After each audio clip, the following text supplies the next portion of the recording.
நம்ம இந்த அந்தர்யோகங்களில் உத்தவ கீதை அப்படி ஒரு நூல் இருக்குது. நாம் எல்லோரும் பகவத்கீதை தான் கேள்விப்பட்டிருப்போம். உத்தவ கீதை அப்படி ஒரு நூல் இருக்குது. இதுவும் பகவானுடைய உபதேசம் அடங்கிய நூல் தான். பகவத்கீதை அர்ஜுனனுக்கு யுத்த காலத்தில் அவனுடைய துயரத்தை போக்கி அவனுடைய கடமையை செய்ய வைப்பதற்காக உபதேசிக்கப்பட்ட ஒரு உபதேச நூல். அது பகவத்கீதை. இங்கே உத்தவ கீதை சொல்லி சொன்னால், பகவத்கீதைனா பகவான் உபதேசித்தது. இங்கே உத்தவ கீதை சொல்லி சொன்னால் உத்தவர் உபதேசித்தது அப்படி அர்த்தம் இல்லை, உத்தவருக்கு பகவான் உபதேசித்தது. ஆகவே இங்கு உத்தவருக்கு சொல்லப்பட்ட கீதை. ஆகவே இங்கு உத்தவ கீதை இதுக்கு பேர் இருக்குது. இது பாகவதத்தில் வரக்கூடிய ஒரு உபதேசம். சென்ற வாரத்தில் இதனுடைய விவரமான விஷயங்களை எல்லாம் 2 வகுப்பில் நிறைவாக பார்த்துருக்கின்றோம். அந்த பாகவதத்தில் பகவானுடைய அவதார மகிமைகளை கிருஷ்ணலீலை என்ற வகையிலே நிறைய சொல்லப்பட்டிருக்கு. கிருஷ்ண அவதாரத்தை பூரண அவதாரம் சொல்லுவாங்க. அவதாரம் சொன்னாலே பகவான் தன்னுடைய நிலையிலிருந்து இறங்கி வருவது. இறங்கி வந்து ஏதோ ஒரு காரணம் இருக்கும், தர்மத்தை நிலைநாட்டுவதற்கு அல்லது ஒரு ஞானத்தை நமக்கு வழங்குவதற்கு, இப்படியாக பகவான் இறங்கி வருவது தான் அவதாரம் சொல்கிறோம். பகவான் கிருஷ்ணர் தர்மத்தையும் நிலைநாட்டினார், ஞான உபதேசத்தையும் செய்தார். ஆகையினால இரண்டையும் செய்ததுனால கிருஷ்ண அவதாரத்தை ஒரு பூரண அவதாரம் சொல்லி நாம் சொல்லுவோம். இங்கு உத்தவ கீதையில் நாம் எல்லா ஸ்லோகத்தையும் பார்க்க போவதில்லை. ஏன்னால் 1050க்கும் அதிகமான ஸ்லோகங்கள் இருக்குது. கதைகள் நிறைய வருது. கதைகள் வருகின்ற இடத்துல கதையுடைய சாரத்தை தான் பார்க்க போகிறோம். கதையை இங்கே நம்ம சொல்ல போகிறதில்ல. கதை கேட்கறதுக்காக நீங்கள் வரல. இங்கே ஆத்ம தத்துவம், தர்ம விசாரம், சாதனங்கள் அப்படிலாம் வர இடங்களில் கொஞ்சம் விஸ்தாரமாக நம்ம பார்க்க போகின்றோம். இந்த ஆத்ம தத்துவத்துடன் தர்ம சாஸ்திரங்கள் அதிகம் ஒரு இடங்களில் தர்மத்தை 2ஆகவும் பிரித்து பார்க்க போகின்றோம். ஆக ஒரு ஆன்மீக சாதகனுக்கு என்னென்னலாம் தேவையோ அதை எல்லாவற்றையும் நாம் இங்கே இந்த ஒவ்வொரு அந்தர்யோகத்திலும் 2 வகுப்புகளில் அதை நாம் பார்க்க போகின்றோம். சுருக்கமாக தான் பார்க்க போகின்றோம். இதில் ஒரு அத்தியாயத்தினுடைய சாரம், உத்தவ கீதையோட முதல் அத்தியாயத்தினுடைய சாரத்தை நாம் பார்க்கலாம். முழுவதும் கதை தான். கதையை தொடர்ந்து உத்தவர் சிஷ்யனாக மாறி பகவானுடைய உபதேசத்தை கேட்கின்றார். 6வது அத்தியாயத்துடைய ஸ்லோகங்கள் 50 ஸ்லோகங்கள் இருக்குது. தேவர்கள் எல்லா மும்மூர்த்திகளும் வந்து கிருஷ்ண பகவானை சந்திக்கிறாங்க. அவரை போற்றி புகழ்கின்றார்கள். நீங்கள் மனித உருவத்தை எடுத்து வந்து உலகத்தில் நீங்கள் வந்த காரியம் முடிந்து விட்டது. உலகம் உங்களால் நன்மையை அடைந்து விட்டது. நீங்கள் எந்த காரியத்துக்காக வந்தீங்களோ அந்த காரியம் நிறைவேறிவிட்டது பகவானே. இதுதான் அந்த 50 ஸ்லோகங்களில் முதல் தலைப்பாக வருது. எந்தெந்த தேவதர்கள்லாம் வந்தாங்க, என்னென்ன சொன்னாங்க, அதெல்லாம் அதில் வரும். அடுத்து சதுர்முக பிரம்மாஜி படைப்பு தலைவர் கிருஷ்ணர் இடத்துல பேசுகின்றார். பகவான் ஆகிய நீங்கள் கிருஷ்ண அவதாரம் எடுத்து 125 வருடங்கள் உலகத்தில் நீங்கள் கழித்து விட்டீர்கள். அப்போ பகவான் வாழ்ந்தது 125 வருஷம் வாழ்ந்திருக்கார். அந்த காலத்தில் ரொம்ப ஆரோக்கியமாக நிறைய நாள் வாழ்ந்திருக்காங்க. இன்றைக்கும் கூட இந்தியாவில் 2 லட்சத்துக்கு அதிகமான பேர் 100 வயசுக்கு மேலே வாழறவங்க இருக்காங்களாம். 100 வயசுக்கு மேலே 2 லட்சம் பேர் இருக்காங்கன்னு சொல்கிறாங்க. நீங்கள் எதற்காக அவதாரம் எடுத்தீர்களோ பகவானே அந்த காரியம் முடிந்து விட்டது. இனி நீங்கள் வைகுண்டம் எழுந்தருள வேண்டும். அப்படின்னு என்ன, இந்த உடலை விட்டு நீங்கள் வந்துடுங்கன்னு சொல்கிறார். அடுத்து கிருஷ்ணர் சொல்லுகின்றார் அந்த கேள்விக்கு பதிலாக, நீங்கள் சொல்லுகின்ற கருத்தை நான் மறந்து விடவில்லை. நான் எதற்காக வந்தேனோ அந்த வேலை முடிஞ்சிடுச்சுன்னு எனக்கு தெரியும், ஞாபகம் இருக்கின்றது. இந்த உடலை நான் விட்டுவிடத்தான் போகின்றேன். ஆனாலும் கூட ஒரே ஒரு விஷயம் பாக்கி இருக்குது. அது என்னவென்றால், யதுகுலத்துக்கு ஒரு சாபம் இருக்குது. இந்த யதுகுலம் குலநாசத்தை அடையப் போகின்றது. யதுகுலம் என்றால் பகவான் பிறந்து வளர்ந்த அந்த அவருடைய வம்சம். அந்த குலநாசத்தை பார்த்து விட்டு நான் வந்து விடுகிறேன்னு சொல்கிறார். நாமளாக இருந்தால் என்ன பண்ணுவோம்? இதெல்லாம் பார்க்கறதுக்கு முன்னே நான் கண்ணு மூடினு சொல்லுவோம். பகவான் சொல்கிறார், இல்லை, இந்த நாசத்தை பார்த்துட்டு வரப்போகிறேன்னு சொல்கிறார். அவர் எடுத்து பேசி அவர்களை அனுப்பிவிட்டு தன்னுடைய வம்சத்தில் இருக்கக்கூடிய அப்போ வாழ்ந்த நல்லவர்கள், பெரியவர்கள், மகாத்மாக்கள் அவங்களெல்லாம் அழைக்கிறார். அவர் மீட்டிங் போடுறார். நீங்கள் எல்லாம் இந்த இடத்தை விட்டு சென்று விடுங்கள். இன்னும் கொஞ்ச நாளில் இந்த துவாரகை கடலால் மூழ்கடிக்கப்பட போகின்றது. நான் ஒரு இடத்தை தேர்ந்தெடுத்து சொல்கிறேன். அந்த இடத்துல சென்று நீங்கள் வாழ்ந்து உங்களுடைய இறுதி காலத்தை கழித்து விட்டு நீங்கள் எல்லாம் மேலுலகம் வரலாம்னு சொல்கிறார். அந்த கூட்டத்தில் இருந்த உத்தவர் கிருஷ்ணருடைய ஆப்த நண்பர், ரொம்ப என்ன திக்கஸ்ட் ஃப்ரெண்டா அப்படி சொல்லுவோம். ரொம்ப நெருங்கிய நண்பர். பால்யத்திலிருந்து அவர் கூட நண்பரும் கூட, எல்லா வகையிலும் அவருக்கு உறவுக்காரரும் கூட. அப்போ ஒரு இடத்துல கேட்குறார். எல்லாரும் போன பிற்பாடு உத்தவர் கேட்குறார் பகவானை வணங்கி, நீங்கள் இந்த யதுவம்ச குல அழிவை நீங்கள் தடுக்கப் போவதில்லை என்பதை தெரிந்து கொண்டேன். உங்களுடைய ஏற்பாடுகளெல்லாம் பார்க்கும்பொழுது இதற்கு எதுவும் நீங்கள் தடுக்க முயற்சி செய்ய போவதில்லை என்பதை புரிந்து கொண்டேன். நீங்களும் இந்த உலகத்திலிருந்து புறப்பட்டு விடுவீர்கள் போல தெரிகின்றது. ஆனால் உங்களுடைய பிரிவை என்னால் தாங்க முடியாது அப்படி சொல்கிறார். இவ்வளோ நேரம் பார்த்ததில் இந்த வார்த்தை தான் முக்கியம். பகவானுடைய பிரிவை என்னால் தாங்க முடியாதுன்னு சொல்கிறார். ஃப்ரெண்டனுடைய பிரிவை தாங்க முடியாது தானே. ஞானிகள், சன்னியாசிகள், மோட்சத்தை விரும்புகின்ற மெய்ஞானிகள், அவர்கள் வேண்டுமானால் மோட்சத்துக்கு போனால் போகட்டும். நான் சகுண பிரம்மமாக கருதுகின்ற பகவானே, உங்களுடைய திவ்ய இந்த உருவத்தோடு இந்த உடலோடு வசிக்கின்ற உங்களை விட்டு பிரிந்து செல்ல நான் விரும்பவில்லை. உங்களோட இருந்தே நான் மோட்சத்துக்கு போகிறேன். அச்சுவை பெரினும் வேண்டேன், அரங்கமா நகருளானேன்னு சொன்னார் பாரு. இந்திர லோகமாலும் அச்சுவை பெரினும் வேண்டேன். உன்னுடைய திருவடியிலே இருந்து உன்னோடு உன்னை வணங்கி கொண்டு உன்னுடைய திவ்ய அந்த திருமேனியை கண்டு ரசித்து மகிழ்ந்து இருப்பது தான் எனக்கு விசேஷம். அதுக்கு மேலே ஒன்றும் வேண்டாம், நீங்களே போதும் சொல்கிறார். அவருடைய அந்த மனநிலையைத்தான் இங்கு பகவான் உபதேசத்தின் மூலமாக சரி செய்ய போகின்றார். இது நடக்கத்தான் போகின்றது, நீ பிரிந்து தான் ஆக வேண்டும். ஆகவே அந்த பிரிவை தாங்குவதற்குரிய மனபலத்தை தரக்கூடிய உபதேசங்களை சொல்லுகின்றேன். உத்தவரே, கேட்டுக்கொள். என்னுடைய அவதாரத்தினுடைய நோக்கம் என்ன, எதற்காக வந்துள்ளேன்? தர்ம சம்ரக்ஷணம் இருந்தாலும் கூட மோட்சத்துக்கான ஞானத்தை உபதேசிப்பதற்காகத்தான் வந்துள்ளேன் என்று சொல்லி உத்தவகீதையுடைய முதல் அத்தியாயத்தை நிறைவு செய்து விடுகின்றார். அதெல்லாம் கதை தான், ஞாபகம் வச்சுங்க.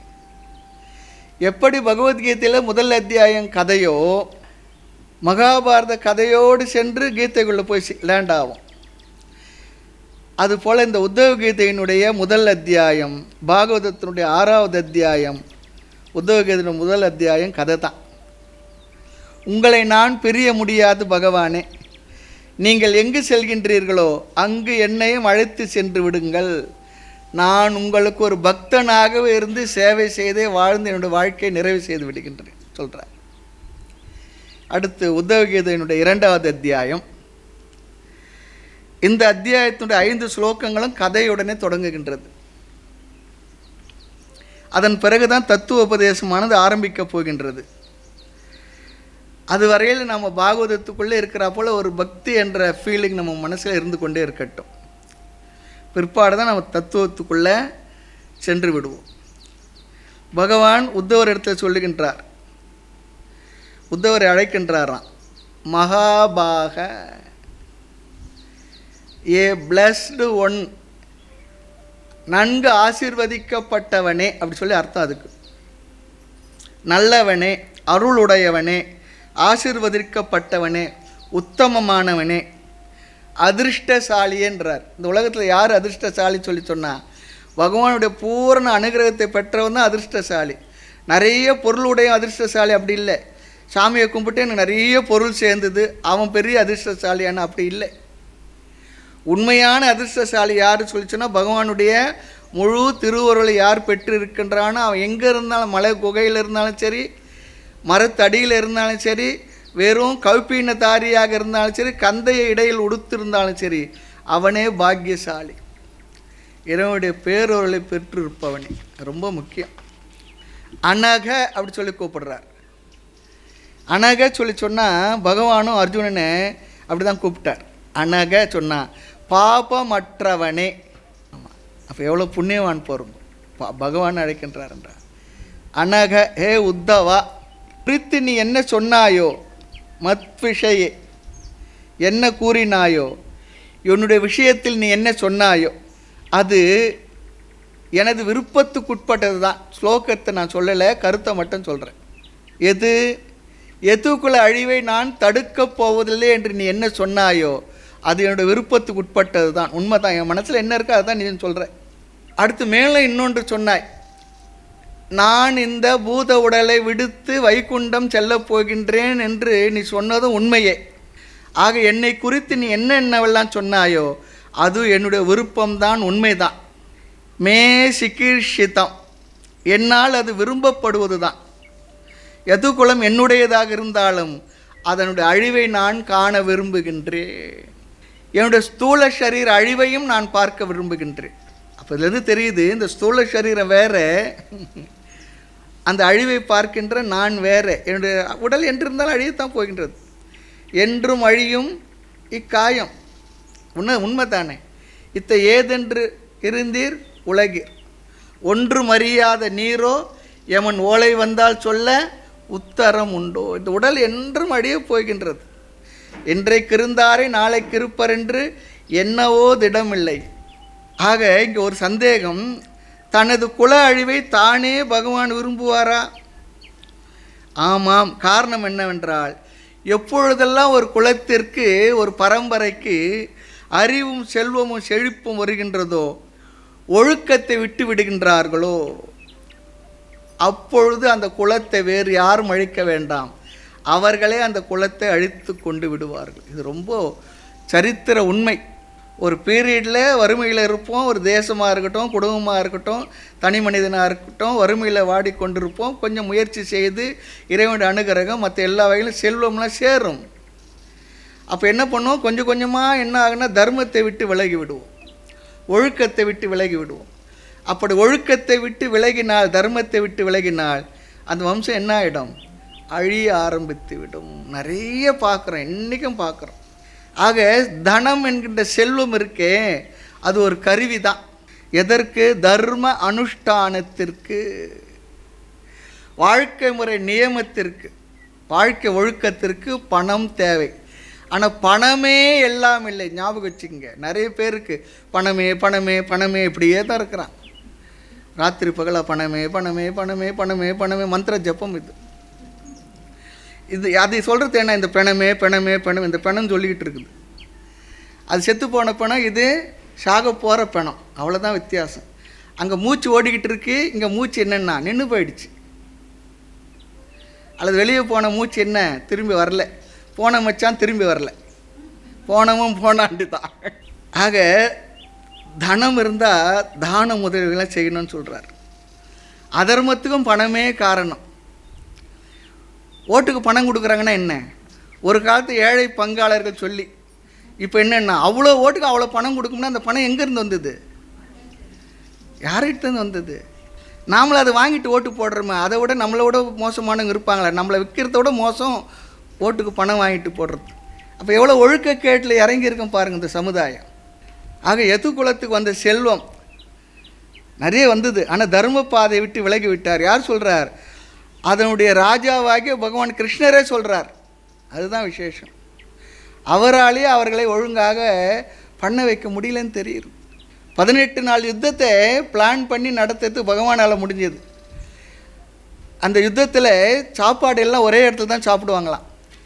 அங்கே சமைக்கிறதுக்கு பொறுப்பாக இருக்கக்கூடிய ராஜா, ஒரு ராஜா அந்த பொறுப்பு எடுத்தார். 2 பேர் பக்கம் சேரில் உங்களுக்கு சாப்பாடு கொடுக்குறேன்னு சொல்லிட்டு.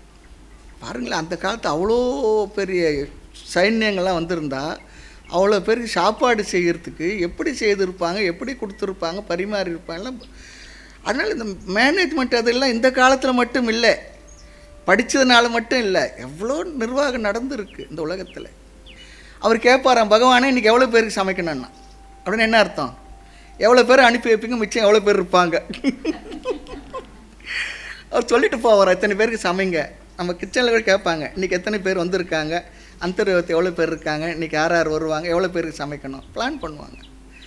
அப்போ இன்றைக்கி எவ்வளோ பேருக்கு சமைக்கணும் பகவான் இடத்த கேட்பாராம், இத்தனை பேர் சொல்லுவாராம். அப்படி நடந்துருக்குன்னு சொல்கிறோம். ஆக அதர்மத்துக்குள் சென்று விட்டார்கள். எந்த நாடு கலாச்சாரம் இது ரெண்டுத்தையும் வெளியிலிருந்து யாரும் வந்து அழிக்க வேண்டாம், அது கொஞ்சம்தான். அவர்களுக்குள் இருந்து தான் தோன்றி அவர்களை அழித்து கொள்கின்றார்கள். இது சரித்திரத்தினுடைய உண்மை. ஆக வெளியில் இருப்பவர் அழித்தார்கள் என்பதெல்லாம் ஒரு மேல் போக்கு தான். அதை அழிய அனுமதித்தது யார் என்றால் உள்ளிருப்பவர்கள் நாம தான். நம்முடைய தர்மத்தை அழிக்கிறவங்க நாம தான். வெளியிலேருந்து அழிக்கிறவங்க கொஞ்சம்தான். அதான் சொல்லுவாங்க, 25 குதிரை வீரர்கள் நாலந்தா பல்கலைக்கழகத்தை அழிச்சிட்டாங்கன்னு சொல்லுவோம். ஒரு பெரிய பல்கலைக்கழகத்தை 7 நாள் எரிஞ்சு தான் அங்கே இருந்த புத்தகங்கள் மற்றது எல்லாம். ஆனால் அங்கே இருந்த ஆசிரியர்கள் மட்டுமே 2000 பேர் இருந்தாங்களாம். மாணவர்கள் எத்தனை பேர் இருக்கணும், அங்கே அவங்களுக்கு உதவி செய்கிறவங்க எத்தனை பேர் இருக்கணும், ஒருத்தருமே ஒன்றையும் பண்ணலையா? 25 குதிரை வீரர்கள் அழித்தாங்கன்னா. நாராயண குரு இடத்துல கேரளாவில் அவர் இடத்துல ஒரு கேள்வி கேட்டாங்களாம். அப்போ எவ்வளோ பேர் இருந்தோம்? 30 கோடி பேர் இருந்தாங்க போகும்பொழுது. 30 கோடி முகமுடையால் எனும் சிந்தனை ஒன்றுடையால் சொன்னது போல் அவ்வளோ பேர் இருந்தாங்க. அவர்கிட்ட கேட்டாங்களாம், நீங்கள் இவ்வளோ பேர் இருக்கிறீங்க, அவங்க குறிப்பிடத்தக்க சில லட்சம் தான் இருக்காங்க, இருந்தால் அன்றைக்கி இருந்து ஒரு 3 லட்சத்துக்கு மேலே இருந்திருக்க மாட்டாங்க வெள்ளைக்காரன். நீங்கள் எல்லாம் ஒரே நேரத்தில் சேர்ந்து ஒரு எச்சில் உமிழ்ந்தால் கூட அந்த எச்சில் வெள்ளத்தில் அடிச்சுட்டு போகிற அளவுக்கு கொஞ்சமாக இருக்கிற அவர்கள் இந்த 30 கோடி பேர் எப்படி ஆள முடிகிறது சொல்லி கேட்டார். அதுக்கு நாராயணகுரு உடனே சொன்னாராம், என்ன பண்ணுறது, வெள்ளைக்காரன் சொன்ன உடனே எங்கள் ஆள் நாக்கெல்லாம் வறண்டு போகுதுன்னாராம், எங்கே உமிழ்நீர் வருதுன்னார். அந்த அளவு கோழைகளாக, அந்த அளவு தெளிவில்லாமல், வீரம் இல்லாமல், வேகம் இல்லாமல், தர்மத்தை பற்றி சிந்தனை இல்லாமல், தேசபக்தி இல்லாமல் அப்படி இருந்ததுனால இந்த தேசம் அடிமையாச்சு. இப்போ எப்படி அடிமையாக இருக்குது? முந்தி வெள்ளைக்காரன் வந்து அடிமைப்படுத்தினா, இப்போ நம்ம ஆளுங்களும் நம்மளை என்ன பண்ணியிருக்கான், ஓட்டுக்கு பணத்தை கொடுத்து வாங்கிட்டு ஜெயிச்சுட்டு அடிமைப்படுத்துகிறோம். எல்லாரையும் சொல்கிறோம், பொதுவாக சொல்கிறோம். அதுதான் நடந்துக்கிட்டு இருக்கு. ஆக எதுக்குள்ள நாசம் நான் விரும்புவது தான் காரணம், எல்லோரும் அதர்மிகளாகிவிட்டார்கள் சிலரை தவிர. ஆக இது எனது விருப்பம் மட்டுமில்லை, குல அழிவு எனது சரீர அழிவும். பிரம்மா பவக, பிரம்மா என்றால் சதுர்முக பிரம்மா, பவக என்றால் சிவன், லோகபாலாக மற்ற தேவர்கள் அனைவரும், மே ஸ்வர்வாச்சம் காங்ஷினக, என்னுடைய இந்த பூலோகத்தை விட்டு வைகுண்டத்துக்கு வரணும் என்பதை தேவர்களும் மூவர்களும் விரும்புகின்றார்கள். நான் மட்டும் விரும்பவில்லை, பிரம்மதேவனும் சிவனும் எல்லா தேவர்களும் விரும்புகின்றார்கள். ஆகவே நான் என்னுடைய பூதவடலை விட்டு வைகுண்டத்துக்கு செல்ல வேண்டும். இந்த இடத்துல லோகபாலாக, இது ஒரு அழகான சொல்லுது. தேவர்கள் எதற்காக இருக்கிறார்கள்? உலகத்தை ரட்சிப்பதற்காக. அவர்கள் எல்லாம் விரும்புகின்றார்கள் இந்த ஸ்தூல சரீரத்தை இந்த பூ உலகத்தில் விட்டு விட வேண்டும் என்று. ஏன் அவர்கள் அப்படி விரும்புகின்றார்கள்? இதுவரையில் நம்ம சென்ற வகுப்பில் பார்த்து முடித்தோம். எதனால் விரும்புகின்றார்கள் என்றால், நான் இந்த உலகத்திற்கு இந்த உடல் எடுத்து வந்த காரியம் முடிந்து விட்டது, ஆகவே நீங்கள் திரும்பி வந்து விடுங்கன்னு சொல்கிறார். தேவ காரியம், தேவர்களுடைய விருப்பம், அவர்கள் என்ன செய்ய வேண்டும் என்று விரும்பினார்களோ அந்த காரியம் என்னால் செய்து முடிக்கப்பட்டு விட்டது. எல்லா தேவர்களிடம் விஷ்ணுவிடத்தில் வந்து நீங்கள் பூலோகம் சென்று இந்த இப்படியான தர்ம ரட்சணத்தெல்லாம் செய்ய வேண்டும் என்று கேட்டுக்கொண்டார்கள். அவர்கள் தான் நமஸ்காரம் செய்து பகவான் இடத்துல வேண்டி விரும்பி அனுப்பி வைத்தார்கள். அப்படி வந்த காரியமெல்லாம் என்ன ஆகிடுத்தான், முடிந்து விட்டது. இன்னும் எதனா கொஞ்சம் குறை இருக்கா சொல்லி கேட்டால், அசேஷத்தாக மீதி இல்லாமல் கிருஷ்ண சரீரத்தை எடுத்து என்ன எல்லாம் செய்ய வேண்டுமோ அதெல்லாம் செய்தாகிவிட்டதுன்னு சொல்கிறார். உத்தவர் நினைக்கலாம், யோசிங்கள் சாமி, இன்னும் கொஞ்சம் எதுனா பாக்கி இருக்கா, அது மூலமாக கொஞ்ச நாளைக்கு இருக்க வைக்கலாம். நம்ம யாராவது நம்ம வீட்டுக்கு பெரியவங்களோ மற்றவங்களும் நம்ம விரும்புவர்கள் வந்தால் என்ன சொல்லுவோம், கொஞ்சம் இருக்கணும்னு சொன்னால் எதெல்லாம் காரணம் சொல்லுவோம். இது இருங்க, இப்படி இருங்க, இன்னும் கொஞ்சம் இருங்க அப்படி சொல்லுவோம். அது போல் உத்தவர் கேட்குறாராம், வேறு எதுனா கொஞ்சம் நஞ்சம் பாக்கி இருக்கா பாருங்கள் சுவாமி அப்படி கேட்குறாரு. அதற்காக இருங்களேன்னு சொல்கிறார். ஆனால் அவர் சொல்கிறார், மீதி இல்லாமல் டோட்டலி எல்லா வேலையும் முடிஞ்சிடுச்சப்பா இல்லையா. கம்சனை கொன்றது மட்டும் இல்லை, ஞானத்தை கொடுத்தது மட்டும் இல்லை, பக்தர்களை காப்பது முதலிய எல்லா காரியமும் நிறைவேறி விட்டது. எதன் காரணமாக நான் அவதரித்தேன்னு நான் அவதரித்த இந்த காரியம் எல்லாம் முடிந்து விட்டது. அகம் அவதீர்ணக, விஷ்ணுவை குறிக்கின்ற சொல். விஷ்ணுவாக இருக்கக்கூடிய நான் என்னுடைய காரியத்தை குறித்து கிருஷ்ண அவதாரத்தை எடுத்தேன். அப்படி எடுக்கும்பொழுது எப்படி எடுத்தாரா, ரொம்ப அழகாக சொல்கிறார். பலராமனை துணையாக வைத்து கொண்டு நான் வந்து அவதரித்த இந்த காரியம் எல்லாம் முடிந்து விட்டது. பகவானுடைய வார்த்தை இதெல்லாம். பலராமரும் கூட பிறந்து வராரு. ஆமாம். ஆக என்னுடைய அவதார காரியம் மயா நிஷ்பாதிதம், அந்த அவதார காரியம் என்னால் நிறைவேற்றப்பட்டு விட்டது. சரி, இந்த மாதிரி அவதாரம் எடுக்க என்ன காரணம்? பிரம்மதேவரால் வேண்டப்பட்டவராக நான் இந்த அவதாரத்தை நான் எடுத்திருக்கின்றேன் அது சொல்கிறார். அதனால் இதுலேருந்து என்ன தெரியுது என்றால், இந்த அவதாரம் எடுப்பதில் பகவானுக்கே சாய்ஸ் கிடையாதான். நான் இப்படி பிறக்கணும் அப்படி பிறக்கணும்னு சொல்லிட்டு என்ன தேவையோ அந்த தேவைக்கு ஏற்றார் போல் அவர் இந்த சரீரத்தை எடுத்து வருகின்றார். நீங்கள் இந்த நிலையில் இப்படிப்பட்ட அவதாரத்தை எடுத்து இவ்விதத்தில் தர்மத்தை நிலைநாட்ட வேண்டும் என்று வேண்டினார்கள். எல்லா ப்ரோக்ராமும் அங்கேயே போட்டு வச்சிட்டாங்க. அதனால் என்ன, பலராமருடன் சேர்ந்து வந்து பிறந்த என்ற அவதார தர்மம், அந்த கர்மம் நிறைவேற்றப்பட்டு விட்டது. ஆகவே இப்போ நம்ம எங்கே இருக்கோன்னு சொன்னால், பாகவதத்தில் கிருஷ்ண பகவானுடைய அவதார நிகழ்வினுடைய நிறைவு பகுதியில் இருக்கிறோம். அடுத்த 3-4 ஸ்லோகங்கள் என்ன நடக்கப் போகின்றது என்ற அறிவே இந்த ஸ்லோகத்தில் தரார். இந்த 6வது ஸ்லோகத்திலிருந்து தான் நமக்கு இந்த தத்துவ விசாரம் ஆரம்பிக்கப் போகின்றது. என்ன நடக்கப் போகின்றது என்பதை பகவான் சொல்வதற்கு முன்பாக பகவான் என்ன நடந்ததுன்னு சொல்கிறார். நம்முடைய யதுகுலம் இருக்கே சாபத்தினால் எரிக்கப்பட்டுள்ளது. அது வெறும் கூடு தான் இருக்குது, எரிந்த சாம்பலை போல இருக்கிறது. அது ஒன்றும் பெருசாக இல்லை, உள்ளுக்குள்ளே ஒன்றும் இல்லை, வெறும் அப்படியே கூடாக இருக்குது. நாம் சொல்லுவோம் இந்த உடம்பு வெறும் எலும்பு கூடாக இருக்குது, உள்ளே ஒன்றும் இல்லை, ஒரே ஒரு ஜீவன் என்னென்ன ஓடிக்கிட்டு இருக்குது, மூச்சு ஓடிக்கிட்டு இருக்குது, அவ்வளோதான். அதுபோல் சாபத்தினால் எரிக்கப்பட்டு விட்டது, சாபத்தை அடைந்துள்ளதுன்னு சொல்கிறார். அதனால தான் ஞாபகம் வச்சுங்க, நாம் நினைக்கலாம் ஒரு தனி சமுதாயமாக இருக்கட்டும், யாராக இருக்கட்டும், அதுவும் தமிழ்நாட்டுக்கு இப்போ ரொம்ப முக்கியமாக தேவைப்படுறது, நம்ம எல்லாம் செய்கிறோம். அதர்மம் செய்தால் கூட நான் பேசுகிறது எனக்கு சக்தி இருக்குது, நான் பேசுகிறதெல்லாம் எல்லாம் அழகாக பேசுகிறேன், எல்லாம் எடுத்து கட்டி ஈடு கட்டி பேசுகிறேன்னு சொன்னால் கூட தேசத்துக்கு சமுதாயத்திற்கு மக்களுக்கு செய்கின்ற தவறு அதர்மம் அவர்கள் மனதில் கொதிக்கின்ற இந்த விஷயங்கள் எல்லாம் யார் செய்கிறாங்களோ அவங்கள நிச்சயமாக பாதிக்கும், தாக்கும் என்பது சத்தியம், உண்மை. புரிஞ்சுக்கணும். அது தனி மனிதனாக இருக்கட்டும், யாராக இருக்கட்டும். அதனால தான் பாருங்கள், நிறைய பழைய வரலாறுலாம் பார்த்தா பெரிய பெரிய ஆண்டவர்கள்லாம் கூட அவர்கள் குடும்பங்களில் மற்றெல்லாம் எவ்வளோ சில சிரமங்கள்லாம் நம்ம பின்னால் பார்க்குறோம். ஆகினால் தர்மம் தான் நமக்கு அடிப்படை ஆதாரம். தனி மனிதனாக்காக இருக்கட்டும், குடும்பத்துக்காக இருக்கட்டும், சமுதாயத்துக்காக இருக்கட்டும், தேசத்துக்காக இருக்கட்டும், அரசாள்பவர்கள் யாராக இருந்தாலும் சரி, இதெல்லாம் சரித்திரத்தில் நமக்கு தெரிகின்றது. பகவானுடைய யது வம்சமே அதுக்கு விளக்கு இல்லை, அதுக்காக தான் நம்ம பார்க்கின்றோம். ஆக நமது யதுகுலம் சாபத்தினால் எரிக்கப்பட்டுள்ளது, சாபத்தை அடைந்துள்ளது. சாபத்தினுடைய விளைவு என்ன? இது அழியப் போகின்றது. எப்பொழுது என்றால் விரைவில், நியர் ஃபியூச்சர், விரைவில், உடனே அழியப் போகின்றது. அதுவும் எப்பொழுதுனா இங்கே ஒரு வார்த்தை சொல்லிடுறார், உத்தவா உனக்கு உபதேசித்தான் நான் நிறைவு செய்த உடனே அழியப் போகின்றது அப்படி சொல்கிறார். எப்படி? இந்த யதுகுலத்தில் இருப்பவர்களுக்குள்ளே ஒருவர் இருக்கின்றான், அவர்களே ஒருவருக்கொருவர் அடித்து மாளப் போகின்றார்கள். ஆமாம், அவர்களே அடித்து சண்டையிடுவதன் மூலமாக அழியப் போகின்றார்கள். இந்த இடத்துல இந்த ஸ்லோகத்தில் ஒரு வார்த்தை விக்கிரகம் அப்படி ஒரு வார்த்தை போடுறார். கோயில் உள்ள விக்கிரகமும் விக்கிரகம் தான், திருமேனியும். இங்கு விக்கிரகம் சொல்லிச்சுன்னா யுத்தம் சொல்லி அர்த்தம் கொடுத்துட்றார். அப்படி சின்ன சின்னதாக நடுவில் பார்க்க போகிறோம். நம்ம யுத்தம் செய்து இந்த குலமானது அழியப் போகின்றது.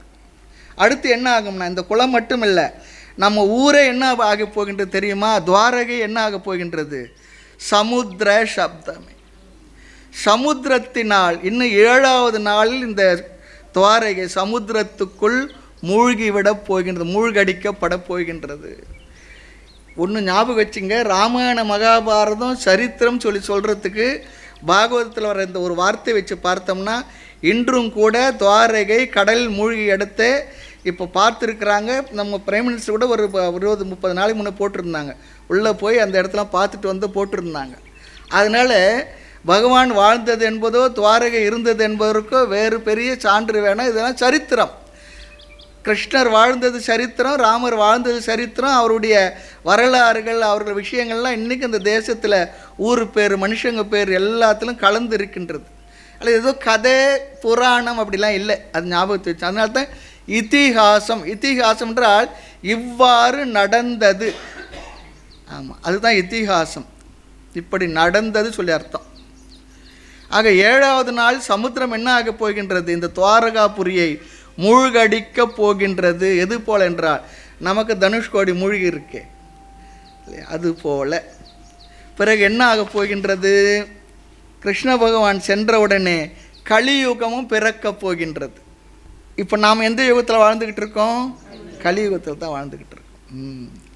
நான் இந்த உலகத்தை விட்டு செல்லும் பொழுது துவாரகையானது தர்மத்தை இழந்து அழியப் போகின்ற, அதையும் சொல்கிறார். என்னால் விடப்பட்ட இந்த கிருஷ்ண சரீரத்தை, இங்கே இருக்கின்ற நானும் இந்த சரீரத்தை விட்டு செல்ல போகின்றேன்.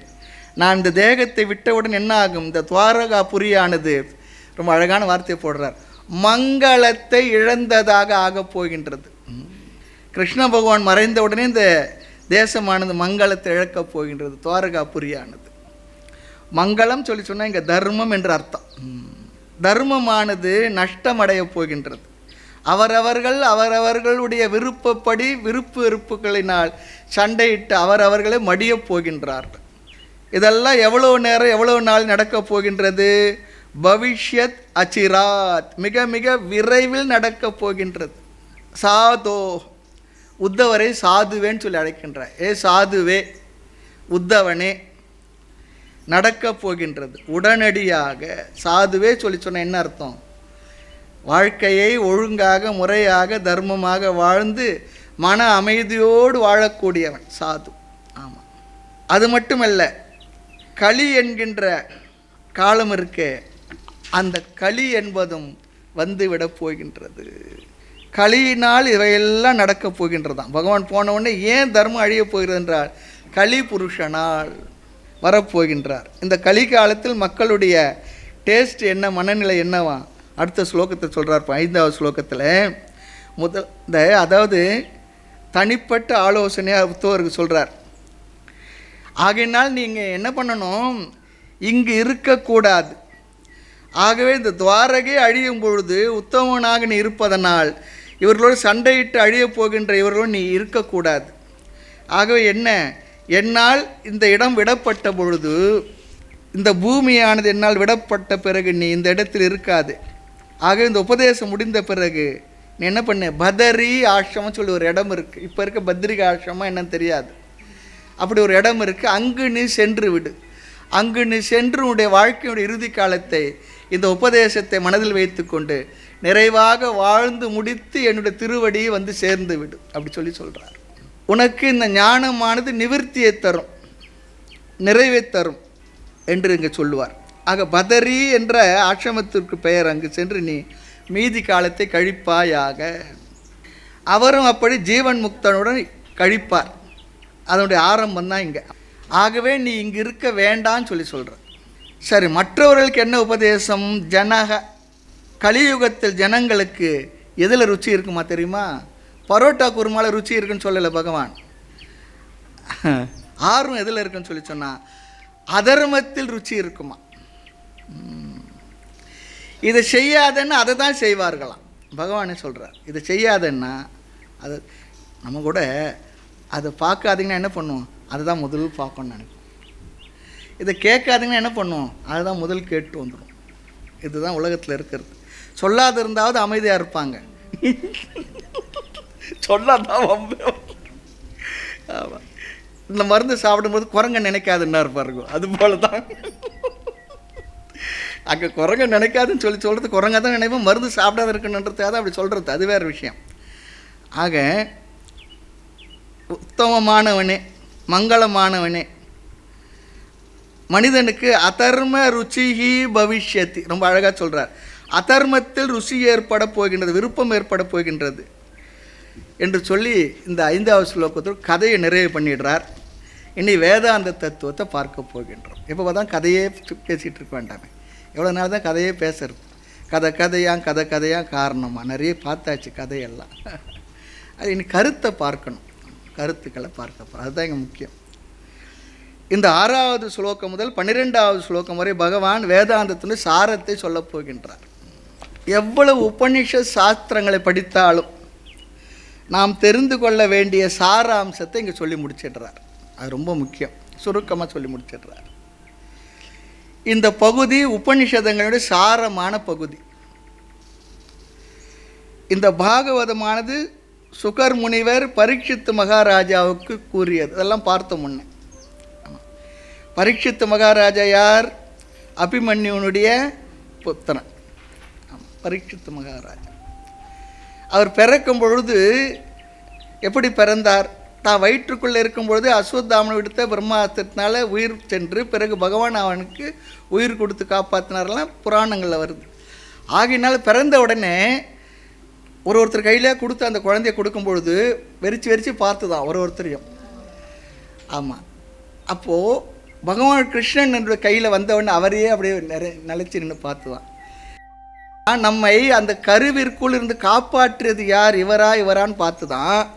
இவர் தான் தெரிஞ்ச உடனே அப்படியே நின்றுடுதான். பரீட்சித்து பார்த்தார். பரீட்சித்து தாய கர்ப்பத்தோடு அன்னமும் தண்ணீரும் தந்தருளும் நேய நின்ன யாரோ நினையார் சொல்லுவாங்க. யார் தாம நினைக்க மாட்டாங்க. அம்மா வயிற்றுக்குள்ளே இருக்கும் பொழுது எப்படி நீ நமக்கு சேர்த்து அம்மா சாப்பிட்டு அந்த வயிற்றில் எனக்கு உணவை கொடுத்து எப்படிலாம் காப்பாற்றினேப்பா, அதுவே பெரிய அதிசயம் இல்லை, அதுக்காகவா உன்னை நினைக்கணும்னு சொல்லுவோம். ஆக இந்த பாகவதமானது சுகர் முனிவர். சுகர் யாருன்னா வியாச பகவானுடைய பையன். அதெல்லாம் நம்ம ஞாபகம் இருக்கும்னு நினைக்கிறேன் நான். நம்ம சம்பிரதாயம் அதெல்லாம் நம்முடைய பரம்பரை, எல்லாம் ஞாபகம் வச்சுக்கணும். பரீட்சித்து மகாராஜாவுக்கு சொன்னது.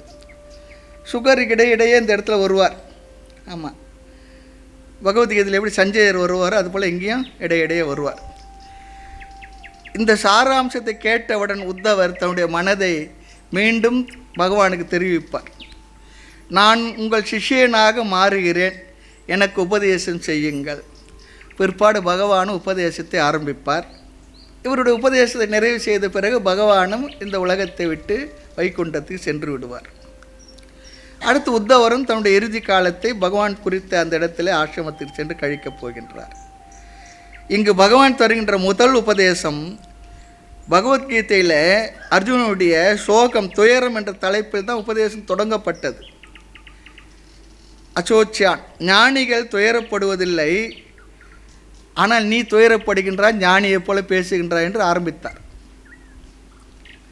இங்கு உத்தவ கீதையில் பகவான் சொல்லுவது உத்தவருக்கு தியாகத்திலிருந்து ஆரம்பிக்கிறார். அங்கு துயரத்திலிருந்து ஆரம்பித்தார், இங்கு தியாகத்திலிருந்து ஆரம்பிக்கின்றார். அங்கு அர்ஜுனனுக்கு வேண்டியது துயரம் போகுவதற்கான உபதேசம், இங்கு உத்தவருக்கு தேவையானது தியாகம் செய்ய வேண்டும் என்பது அவருடைய மனதில் வரவே, தியாக புத்தியை உருவாக்குவதற்காக. ஆமாம், துவங்கிறதுக்கு ஒரு தலைப்பு வேணுமே. ஆக இங்கு பகவானுடைய சொல் துவம் து சர்வம் பரித்யஜ்ய, நீ அனைத்தையும் தியாகம் செய்து விடு. தொம் என்றால் நீ, சர்வம் என்றால் அனைத்தையும், பரித்யஜ்ய தியாகம் செய்து விடு. இங்கு அனைத்து என்பது அனைத்து ஜட பொருள்களும், அடுத்து அனைத்து உயிர்களும், அப்படின்னா அனைத்து உறவுகளையும். நம்ம நிறைய நேரத்தில் நிறைய விஷயத்தில் தப்பிச்சிடுவோம், கடைசியில் மாட்டிக்கிட்டு அவஸ்தைப்படுத்துதுன்னா உறவுகளில் தான். உறவுகளில் தான் அவஸ்தைப்பட்டு நம்ம ஒரு வழி ஆகிட்டுருக்கோம். அதுவும் கடைசி காலத்தில் அதை விட்டு போகவும் முடியாது, அதோட சேர்ந்து இருக்கவும் முடியாது. இதுதான் பெரிய ப்ராப்ளம். நிறைய நேரத்தில் சில உறவுகளை விடவே முடியாது, ஆனால் விட்டும் ஆகணும். இது ரெண்டுத்தில் மாட்டி சிக்கி தவிப்போம் நாம். ஆகவே அனைத்து ஜட பொருள்கள், நாம் விரும்பி பயன்படுத்துகின்ற பொருள்கள், அதை விடுறதே கடினம். அதை விட கடினம் என்னவென்றால் ஸ்நேகம் ஸ்வஜன பந்துஷு. ஸ்வ என்றால் உன்னுடைய, ஜனங்கள் உன்னை சார்ந்தவர்கள், பிறகு பந்து உறவினர்கள், தாய் தந்தை எக்ஸெட்ரா எக்ஸெட்ரா எக்ஸெட்ரா போட்டுங்க. ஆமாம், உன்னுடைய உறவினர்கள் மீது உள்ள பற்றையும் ஜடப்பொருள் மீது உள்ள பற்றையும் நீ தியாகம் செய்ய சொல்கிறார். பகவானுடைய உபதேசமே தியாகத்தில் தான் ஆரம்பிக்கின்றது. இதை கேட்டவுடன் உத்தவர், என்னுடைய இப்பொழுதுள்ள புத்திக்கு இந்த அறிவை கொண்டு என்னால் தியாகமெல்லாம் செய்ய முடியவில்லையே பகவானேன்னு கேட்குறார். உள்ளத்திலிருந்து அப்படியே சொல்கிறார், என்னால் அது முடியலையேன்னு சொல்கிறார். ஏன்னா பகவான் உங்களிடத்துல உங்களை தியாகம் பண்ண எனக்கு மனசு வரலையே, உங்களை விடுறதுக்கு எனக்கு மனசில் நினைப்பு வரலையே, உங்களை பார்க்காமல் பிரிந்து என்னால் இருக்க முடியும் என்று தோன்றவில்லை. ஆமாம், ஆகவே என்னையும் உங்களுடன் அழைத்து சென்று விடுங்கள் என்று சொல்லி கொண்டிருக்கின்றேன். ஆகவே அந்த தியாகம் செய்ய அறிவை பெற எனக்கு வழிகாட்டுங்கள், உபதேசிங்கள் சொல்லி கேட்குறார். அல்லது தியாகம் செய்ய என்னை தயார் செய்யுங்கள் சொல்லி கேட்குறார். அர்ஜுனன் என்னுடைய துயரம் போக உபதேசம் செய்யுங்கள் சொல்லி சொன்னார். இங்கு தியாகத்தை நீக்க இல்லை, தியாகம் செய்ய உபதேசம் செய்ய சொல்லுகின்றார். ஆக பகவானுடைய உபதேச ஆரம்பமே தியாக மூலமாக ஆரம்பிக்கின்றது. நாம் இந்த ஸ்லோகத்தை ஆரம்பிக்கிறதுக்கு முன்னே, இந்த அத்தியாயத்தை பார்க்குறதுக்கு முன்னே பகவான் இங்கு என்ன சாராம்சத்தை கூறப் போகின்றார் என்பதை பார்த்துட்டு தான் நம்ம உள்ளே போக போகின்றோம். இப்போ பார்க்குற இந்த கருத்து தான் அனைத்து வேதாந்தத்தினுடைய சாரம். ஆமாம், வேதாந்த கருத்தினுடைய மையமான கருத்து. அதை 6 முதல் 12 ஸ்லோகங்களுக்குள்ள பகவான் சொல்லப் போகின்றார், நாம் பார்க்க போகின்றோம். மூர்த்தியெல்லாம் வாழி, எங்கள் மௌன குரு வாழி, அருள் வார்த்தை என்றும் வாழி, அன்பர் வாழி பராபரமே.